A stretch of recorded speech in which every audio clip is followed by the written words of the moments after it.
have to do three things. You don't get the most information from anyone. You have to photograph the collections.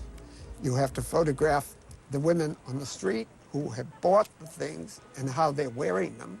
And then you have to go to the evening events. You can't report to the public unless you've seen it all. People just go off and say what they think. Well, it isn't really what I think.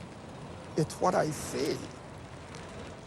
It's hard to describe what Bill Cunningham does in words, which is why it's a good thing that there's a documentary called Bill Cunningham that shows us the kind of person he is and what his life is all about.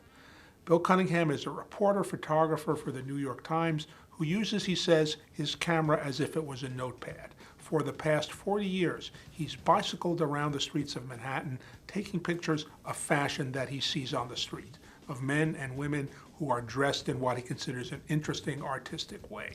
He combines these photographs every Sunday in a column for the New York Times, and he's become a real arbiter of fashion, a person that the fashion world looks to really help them discover what's going on the street. He'd take my picture whenever he saw me. Sometimes it got into the Times and most often not. And then little by little he began to photograph me more. And I would come into a place and he would say, "Oh, thank God you're here." I guess you can't say that, but he used to say, "Everybody here looks so boring. Everybody looks alike." See, a lot of people have taste, but they don't have the daring to be creative.